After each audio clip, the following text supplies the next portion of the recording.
지난해 인도네시아의 GDP는 1378조 원으로 필리핀, 베트남, 미얀마, 캄보디아, 라오스, 브루나이의 GDP를 모두 합친 것보다 압도적으로 높습니다. 사실상 동남아 경제를 이끌고 있다고 봐야 할 정도로 영향력이 막강한데, 문제는 얼마 전까지만 하더라도 인도네시아는 마치 제2의 일본을 보는 듯한 느낌을 줄 정도로 일본 기업들이 독점을 해왔습니다. 길거리에는 토요타, 다이하츠, 혼다, 미쓰비시, 스즈키 브랜드로 가득 차 있고, 한국의 현대차 점유율은 0.1%, 심지어 세계 1위 자동차 브랜드 폭스바겐은 인도네시아에서 점유율이 0%에 가깝습니다. 한 달에 20대도 못 팔고 있죠. 자, 그런데 최근 인도네시아에서 놀라운 변화가 감지되고 있습니다. 베트남과 일본은 빛의 속도로 한국과의 하늘길을 막아버린 반면 인도네시아는 완전히 다른 선택을 하였습니다. 인도네시아 현지 매체 자카르타 포스트에 따르면 인도네시아 교통부는 한국을 오가는 항공편을 여전히 운행할 것이라 밝혔고, 전 세계적으로 상황이 매우 심각해졌는데도 대구를 제외한 나머지 도시에 거주하는 한국인들은 주변에 있는 병원이나 의료원에서 영문으로 작성된 건강 확인서만 함께 소지하고 열이나 기침 같은 호흡기 증상이 없을 경우 여전히 입국을 허가해주고 있습니다. 인도네시아의 레트노 마르수디 외교부 장관은 한국을 입국 금지하지 않는 이유에 대해서 이렇게 말합니다. 한국과 인도네시아는 밀접한 경제관계와 활발한 인적 교류를 하고 있다. 이를 감안해서 한국인에 대한 입국 금지 조치는 생각하지 않고 있다 라 전하면서 한국의 방역 능력 또한 높이 평가하였습니다. 이에 강경화 외교부 장관은 인도네시아가 한국인의 입국 금지 조치를 하지 않는 것에 감사한다 화답했고, 결국 최근 한국 덕분에 인도네시아가 큰 고비를 넘기는 일이 생겼습니다. 은혜를 원수로 갚기로 유명한 일본이나 베트남과는 달리 한국은 인도네시아에 즉각 호의를 베풀었죠. 전 세계가 현재 번호표를 뽑고 한국으로부터 진단키트를 받기 위해 5,920km에 달하는 긴 줄을 기다리고 있는데요. 한국이 진단키트 우선 수출국 1순위로 미국, 아랍에미리트, 그리고 인도네시아까지 포함시켰다 밝혔습니다. 외교부에 따르면 최근 한국의 방역 물품을 수출해달라 부탁한 나라가 무려 117개에 달하는 것으로 전해졌는데요. 한국산 진단키트가 정확하지 않다며 근거 없이 비판하고 있는 나라는 베트남이 유일하고 미국, 유럽, 캐나다, 호주, 이란 등 전 세계가 극찬하고 있습니다. 미국의 블룸버그 통신은 한국에서는 진단키트 상용화 절차를 몇 주 안에 끝냈다.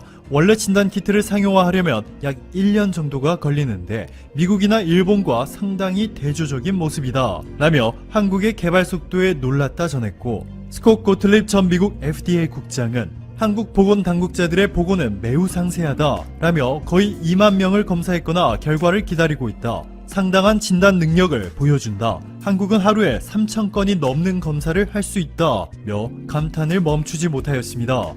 이렇게 전 세계가 원하고 있는 한국산 진단키트를 미국과 UAE 그리고 인도네시아에 최우선적으로 수출한다 밝히자 인도네시아 정부는 안도의 한숨을 쉬었습니다. 인도네시아 현지 언론들도 한국산 진단키트를 언제쯤 받아볼 수 있을지 상당한 관심을 보이고 있는 것으로 알려졌습니다. 진단키트가 현재 치료제만큼 중요하게 여겨지고 있는 것은 모두들 아시다시피 이번 사태의 핵심이 바로 시간과의 싸움이기 때문이죠. 확진자들을 늦게 발견할수록 2차, 아니 3차, 아니 4차 확산까지 발생해 기하급수적으로 퍼지게 되고, 사태가 장기화되면 2009 금융위기와도 비교할 수 없을 정도로 피해가 커질 것으로 분석되고 있습니다. 미국 고용부가 밝힌 자료에 따르면 3월 셋째 주에 일자리를 잃은 미국 인수는 무려 328만 명. 세계 금융의 중심지 월가에 있는 전문가들이 예측한 숫자가 150만 명인데 2배 이상 웃돌았습니다. 베트남은 더 심각합니다. 사태가 6개월 이상 지속되면 70%가 넘는 베트남 기업들이 줄 도산할 것이라는 보고서까지 나와 충격을 주었습니다. 인도네시아도 상상을 초월하는 위기를 맞이할 뻔했죠. 조코이 대통령은 자카르타에서 보르네오 섬으로 인도네시아의 수도를 옮기는 초대형 프로젝트를 진행 중에 있는데요. 한국산 진단키트를 대량으로 수입할 수 있게 되어 사업에 차질이 생기지 않을 것이라며 안도의 한숨을 쉬고 있습니다. 인도네시아 수도 이전 사업에 48조 원을 투자하겠다 밝힌 일본 소프트뱅크의 마사요시 소는 이번 사태로 지금까지 무리하게 사들인 1140개에 달하는 자회사들이 위기를 겪자 긴급으로 자산 50조 원을 매각하며 현금을 확보하는 데 급급한 모습입니다. 무디스가 최근 일본 소프트뱅크의 신용 등급을 2단계나 하향 조정한 데 이어서 세계 최대 규모의 신용평가 기관 S&P마저 소프트뱅크의 전망을 안정적에서 부정적으로 내려버렸습니다. 인도네시아 수도 이전 사업을 일본이 독식할 것이라는 우려는 완전히 사라졌고 다시 유력했던 한국 기업들이 차지할 가능성이 상당히 높아진 것이죠. 해외 문화홍보원이 미국, 태국, 일본, 러시아 등 16개 국가를 대상으로 실시한 온라인 설문조사 자료에 따르면 한국의 호감도는 100점 만점의 평균 80.3점, 그 중에서 인도네시아가 가장 높은 96.4점을 주었습니다. 일본 혼자 20점이라는 황당한 점수를 매겼죠. 제2의 일본을 보는 듯했던 인도네시아가 이렇게 최근 한국과 각별한 관계로 발전하고 있는 것은 대한민국 정부의 신남방 정책이 적중함과 동시에 밴더빌트 대학교 로스쿨 출신의 유명희 통상교섭본부장의 놀라운 교섭 능력이 더해지면서 인도네시아가 인도에 이어 세계에서 두 번째로 한국과 포괄적 경제 동반자 협정 FTA보다 강력한 세파를 체결하였기 때문입니다. 이로써 한국 기업들이 인도네시아에서 일본을 포함해 다른 나라들보다 수십 발자국 앞선 위치에서 유리한 시작을 할 수 있게 되었고, 특히 한국산 자동차와 철강은 관세 없이 인도네시아에 수출할 수 있게 되었습니다. 한국의 주도로 열렸던 한국 아세안 특별정상회의에서 한국을 찾은 조코위 인도네시아 대통령은 문재인 대통령을 보자마자 형님! 이라며 친분을 과시하기도 하였는데요. 이번 사태를 계기로 그동안 한국이 집중적으로 투자해 주었던 베트남과 그리고 일본의 파렴치함에 대한 이야기를 여러분들과 한번 나누어 보려고 합니다. 자, 이재용 삼성전자 부회장이 19일이죠. 오늘 반도체 사업장을 찾아 이 DS 부문의 사장단과 간담회를 갖고 반도체 미래 전략을 점검했다고 합니다. 지난 15일 이 반도체와 세트 부문 사장단과 릴레이 간담회가 진행된 지 약 나흘 만에 경영 행보로 현장 경영 보폭을 넓히는 모습이라고 우리는 볼 수 있는데요. 재계에서는 최근 경영권 승계 의혹과 관련해 구속 위기에서 벗어난 이 부회장이 미래 사업을 직접 챙기면서 이재용 부회장이 말한 이 뉴 삼성 전략에 박차를 가하고 있는 것으로 보고 있습니다. 실제로 앞서 이재용 부회장은 지난달 6일 대국민 사과에서 한 차원 더 높게 그리고 비약하는 새로운 삼성을 꿈꾸고 있다면서 끊임없는 혁신과 기술력으로 가장 잘하는 분야에 집중하면서도 신사업에 과감하게 도전하겠다고 밝힌 바가 있는데요. 특히 신종 코로나 바이러스죠. 이 코로나19 사태 속 미중 갈등 그리고 일본 수출 규제 이슈 등이 동시에 겹친 만큼 위기 극복에 나선 것으로 보입니다. 실제 이날 이재용 부회장은 가혹한 위기 상황이라고 언급을 하면서 위기의식을 드러내기도 했다고 하는데요.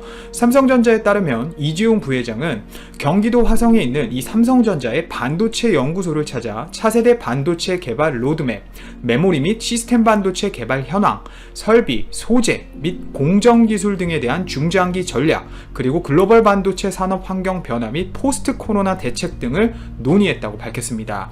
이 자리에는 김기난 DS 부문장 부회장과 진교영 메모리 사업부 사장, 정은승 파운드리 사업부 사장, 강인엽 시스템 LSI 사업부장, 그리고 박학규 DS 부문 경영지원실장, 그리고 강호규 반도체 연구소장 등이 직접 참석했다고 하는데요.